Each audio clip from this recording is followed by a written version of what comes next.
بسم اللہ الرحمن الرحیم نحمدہ ونصلی علی رسولہ الکریم۔ اچھا جی، یہ آج کا جو ٹاپک ہے آج کی ویڈیو کا، یہ بھی ایک خواب کی تعبیر ہے کہ ایک شخص نے خواب دیکھا کہ جی وہ اڑ رہا ہے۔ تو اب یہ اڑنے کی حالتیں بھی مختلف ہوتی ہیں، خواب کے دیکھنے والے کی حالت بھی مختلف ہو سکتی ہے، جس کی وجہ سے ہر بندے کی تعبیر جو ہے نا وہ الگ الگ ہوتی ہے، الگ الگ۔ تو خواب میں اڑنا یہ جو ہے یہ کئی طرح کا ہے۔ اگر تو اڑ رہا، صرف دیکھا کہ اڑ رہا ہے، کوئی اس کے ساتھ جو ہے نا وہ کیفیت نہیں ہے، تو اس کی تعبیر الگ ہے۔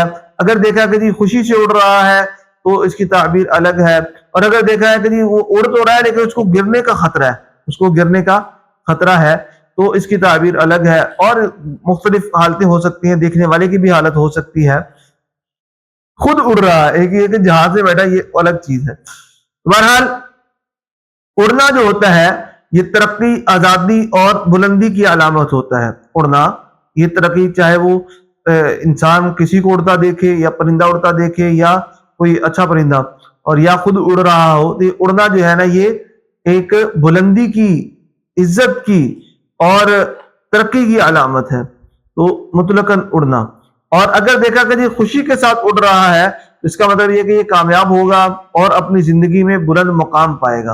اڑ تو رہا ہے لیکن اس کو خوشی بھی مل رہی ہے، بڑا خوش ہے، تو اس کا مطلب یہ ہے کہ اس کو زندگی کے اندر کوئی کامیابی ملے گی یا اور اس کا مقام بلند ہوگا۔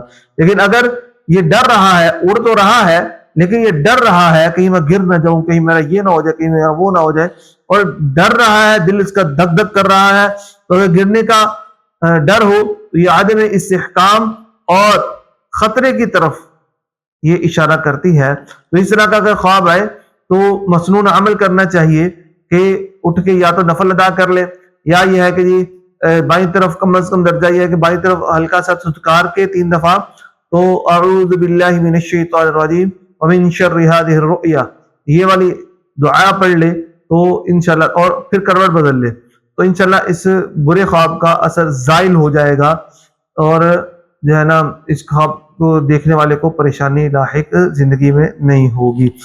تو یہ تھی خواب میں اڑنے کی تعبیر۔ ہم امید کرتے ہیں کہ آپ کو آج کی ویڈیو پسند آئی ہوگی۔ اگلی ویڈیو تک کے لیے ہمیں اجازت دیں، تب تک کے لیے السلام علیکم ورحمۃ اللہ وبرکاتہ۔